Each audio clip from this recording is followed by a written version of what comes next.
in today's video I'm going to be telling you the story of my separation, my divorce, why, how it happened, and everything I learned from it. So I thought this year was going to turn out so much different. I didn't think it was going to be like this. I didn't think I was going to be single and go into another place, another freaking country. Like, I didn't think I was going to leave all my freaking life behind. I didn't think this was going to happen. It's an open eye situation, because you think that everything's going to be fine, and then boom, all of a sudden everything changes like that quick. So I woke up that morning to the news that he was like, oh, I need to talk to you. So he went to work, he came back, and he started talking to me, and I was like, yeah, like, what's up? What do you want? And I didn't think he was going to say, like, you know what? I don't want nothing to do with you. I didn't think he was going to break this almost 10-year marriage. I didn't think he was going to do that. So yeah, he broke it off, and I was like, you know what? I'm okay. Like, it's fine. If you want to break up, like, I'm not going to make you stay if you don't want to stay, because I respect people's boundaries. Like, if they don't want me, that's fine. But I didn't think that he was cheating. I didn't think he had another side chick. I didn't think nothing of that. Like, I truly didn't think he was going places with some other girl. Next day, I found out that he was actually cheating. He had been cheating for maybe a few weeks, maybe a few months. I would never know that. But he was actually cheating and already together with another girl. What happened there is that I moved to my son's room, and I stayed in that house for 3 months after we broke up, because I couldn't find a place to stay. I couldn't find a place to go, or had the money for me to go and find a house right away. And the houses, they were all very expensive, and I couldn't afford it. So I stayed there for 3 months, getting the money together and all that stuff. All I had was my YouTube, and I was making little money at the time. And what happened then was, during the 3 months that I stayed there, exactly 3 months, it was torture. He will literally just come by and had hickeys on his neck. He would talk to her on the phone in front of me. He would go out with her. He would leave and not tell me where he was going. I literally just lost my husband. I lost my husband. And he just didn't care. Like, my feelings didn't matter anymore. My feelings didn't matter. Nothing mattered. As soon as he told me he was like, he don't want to be with me no more, nothing mattered. And I just remember, like, crying every day and staying there and crying and fighting and just being really in a deep, horrible depression. But I was accepting it. Like, I was like, you know what? It's fine. I'm gonna be fine. I was trying to keep positive, but it was just very hard on me, because he kept putting her in front of me, right? He kept, it was psychological torture, like literally brain torture, because he would talk to her in front of me. She would call every goddamn day. She would call every 2 freaking hours, and I would have to, like, be on my freaking thoughts, like, oh, he's talking to her. Oh, she's calling. Oh, this, oh, that. It was the worst 3 months of my freaking life. But I know that I had to go through that horrible torture for me to get him out of my heart. So those 3 months, literally, every damn Saturday he would leave on Sunday and just leave. And I was like, it was torture for me, because I was like, where is he going? He's going with her. He's taking her to a hotel. I was just thinking all these things, because on Saturday, I have my husband. On Sunday, I don't have him anymore. Literally like that. Everything was, yeah, it'd been rocky. We've been fighting, but I didn't know why we were fighting. But on Saturday, I had him. On Sunday, he's gone. Like, he's like, I don't want to be with you anymore. On Monday, he is going out everywhere with this bitch, right? So he took her to family events. He took her everywhere. Like, he literally just took her everywhere. I was no longer there. I was no longer part of his life. He just kicked me out. And not just that, he treated me like trash. I was trash. He was treating me like trash. He kicked me out of the house. I didn't have nowhere to go, and he told me that I could just sleep outside in a tent on the backyard, on the front yard. He told me, you can, like, if you don't want to be here so bad, I'm not leaving. He said that he was not leaving, that I should leave. Me, with his son. We have a son together. He didn't care. There was no respect at all. No, not even a little bit of respect from his part. Nothing. He saw me crying. He saw me. It was the worst. It was the worst psychological torture I've ever experienced ever in my life. And I remember the next day when he broke up with me, I saw him shaving. And he was shaving his stomach and everything. And I was like, what's up? And he was like, oh, do I look good? He told me that. Do I look good? And I'm like, yeah. Well, it turned out he was shaving because he was going to go and, take her somewhere. Take the freaking mistress somewhere. I was like, oh, right. Like, wow, yeah. You're doing that. And 3 weeks after he broke up with me, I found out she was pregnant. That as well. Like, she was pregnant too. Yeah. Because I was trying not to fight. Like, if he was already with someone, he cheated on me, I was trying to get past it. And we were like, you know what? Let's not fight. Because I was going to be there for a few months or a few weeks till I find a house. So I went into his room because we were cleaning, putting up like all the clothes and stuff. And I found some pills. Misoprostol pills. And I was like, what the hell is this? And he started laughing. Like it was nothing. Oh, accidents happen. He told me, and I'm like, what? Accidents? I was in shock. I didn't know. Like, what's going on? I was like, what is this? And I had the pills in my hand. What the fuck is this? What is this? And that was the worst part. Like, my pain, it was nothing. My pain was truly nothing. Like, I don't know, like, he was just like, oh, accidents happen. She's gonna take the pills. And I'm like, she's pregnant. And he was like, well, yeah, but you were not supposed to find out. But she's gonna take the pills, it's fine. So she took the pills. And she aborted. But what was so awful is that my feelings, it didn't matter. Nothing mattered. Like, it was the worst because he would just not care at all. It was like I wasn't important in his life. Like, he just one day he decided I wasn't important, and I wasn't important, right? So he was laughing of my pain, like mocking me, laughing of the pain, always talking to her in front of me. Just one day I had a loving, or sometimes fighting, but loving husband. And then the next day I didn't have him anymore. It was just gone. 360 turned around. 360 situation. And I experienced so much pain from that. I turned into my spirituality to get rid of it, I turned into my spirituality to try to get rid of the pain. So I started to do spiritual surgeries on me. So I work with the spiritual, and I do a lot of things in the spiritual. So I started to get my own pain out of me with my own hands. If you want me to, I can make a video of how to do that. But it's a whole ritual visualization thing. You have to be advanced to do spiritual surgeries. But anybody can do it. So I did for a couple of days a spiritual surgery where I would take out a lot of strings out of my heart. And I got a lot of knots, and I got a lot of trash out of my heart. And it felt so, it was like, so freaking intense. If you want to, I can make a video of it. That helped me a lot to get out, like, because I don't hate him. He did a lot of things to me, but I don't hate him. I learned that I look at things in a spiritual way. So I don't hate him. I just know that I had to go through that in order for me to let him go. So yeah, that was one of the worst things. He got her pregnant, and he was like, accidents happen. It's nothing, And then I told him, how could you do it without a condom?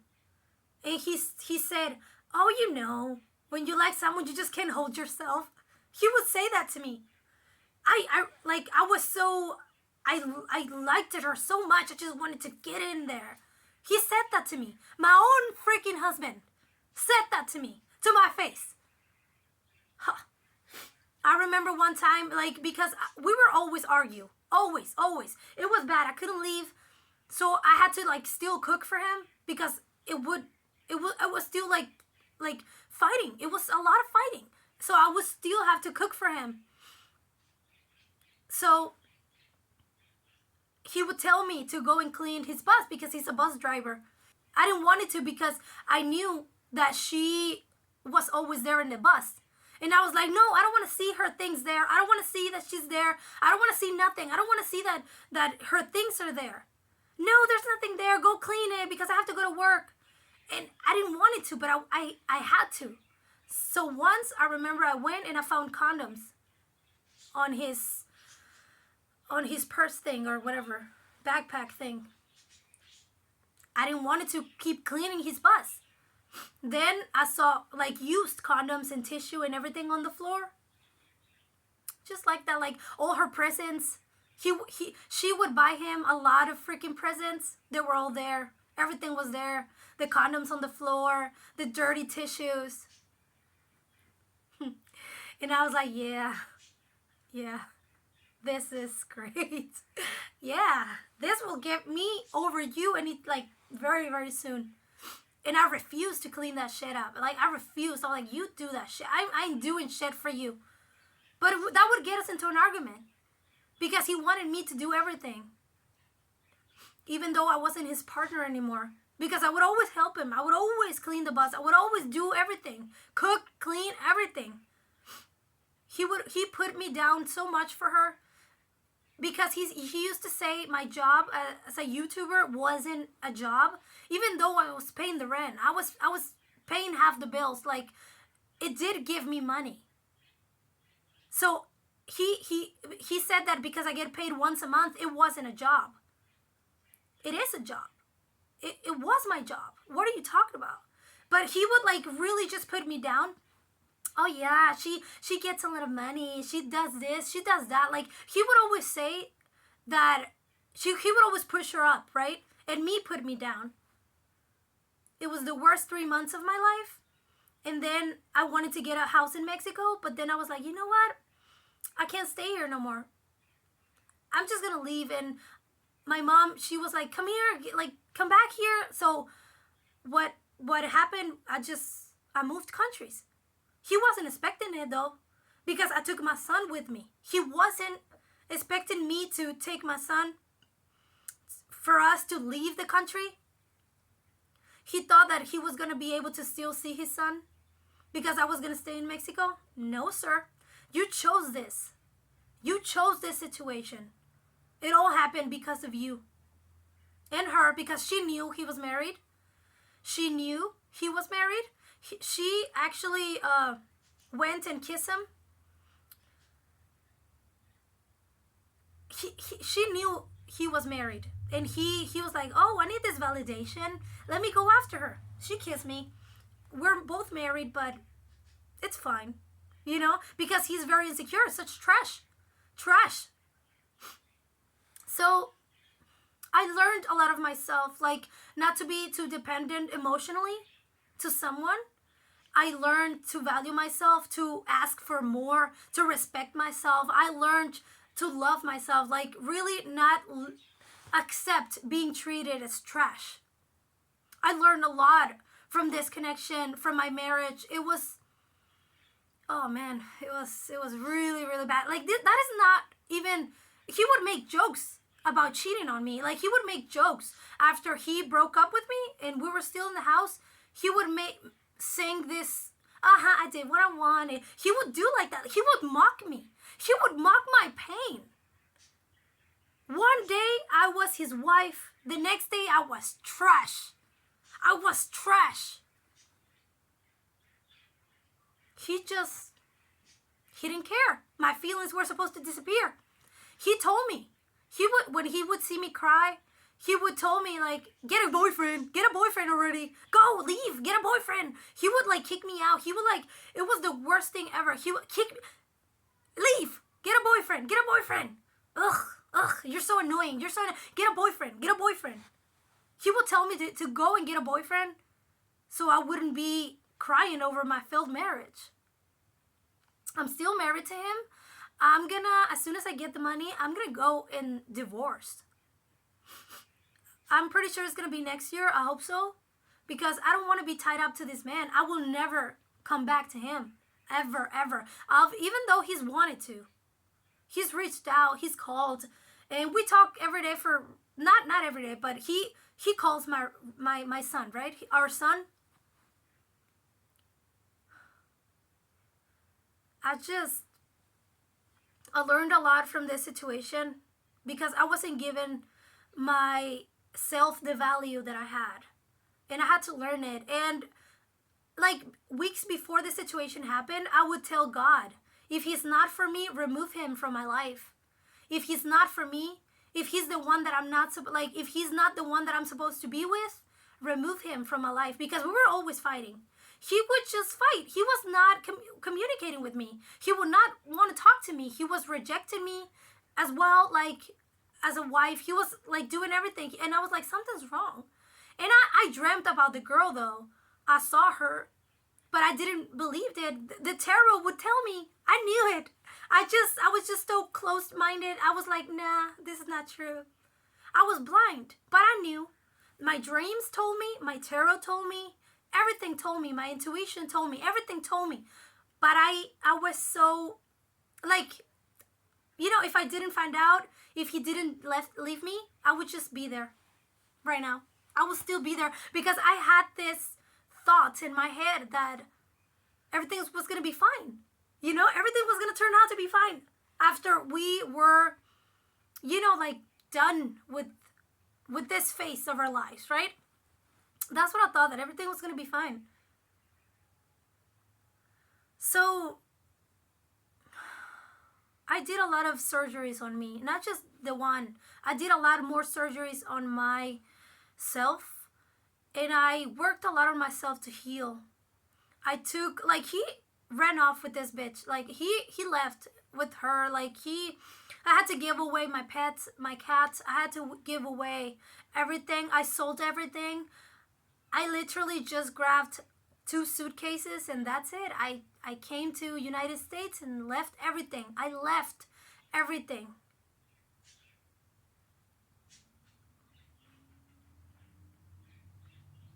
Yeah. Everything crumbled underneath my feet. I lost everything. I lost my marriage. I lost my house. I lost everything. I lost everything. I lost my independence, my stability or whatever. I lost my emotional. I lost everything. I lost everything.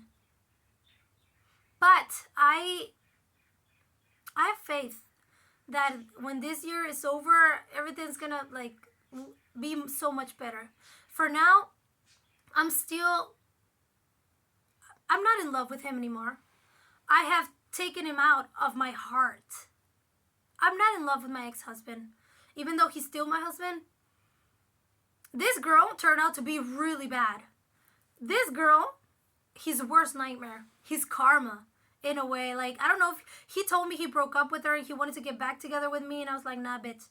Get the fuck away from me. But I don't know if they're back together again. I don't know. And I don't care. It doesn't matter to me.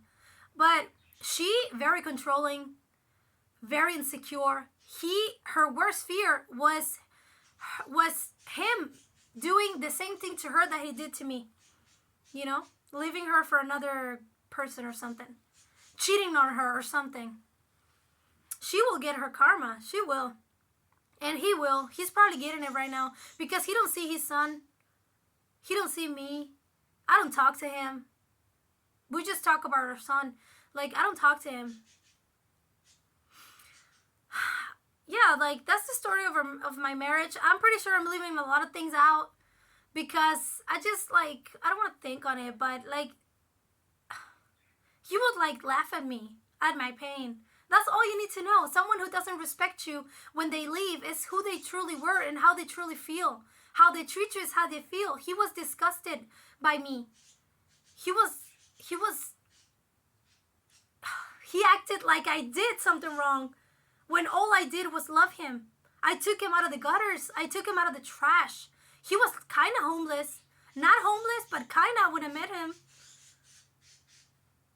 The poorest guy, the homeless guy, the dirtiest guy. Like, I swear. That was like 10 years ago. He was just like so in the gutters.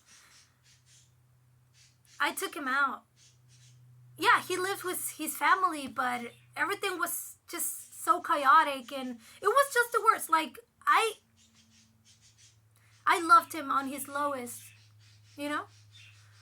Because when I love, I truly love, and I am loyal. And when all this whole situation happened, I checked his phone, and I found out that he had tried cheating on me before. I always had him on some sort of pedestal, but like, no. It wasn't true. None of it was true. He wasn't really the person that I thought he was. Seriously, who does that? Who treats their wife like that? I'm pretty sure he regrets it now, but I'm past that, you know? My beautiful soul is with me. My beautiful, beautiful, beautiful soul is with me. I'm okay. So that's what I wanted to tell you guys. Like, even though it might seem even though you might be in a horrible situation, it'll pass. Something better is going to come along. It doesn't have to be forever. Okay? It doesn't have to be. So I hope you guys enjoyed this story time. I'm pretty sure I left a lot of things out, but you know what? It's fine. Take care.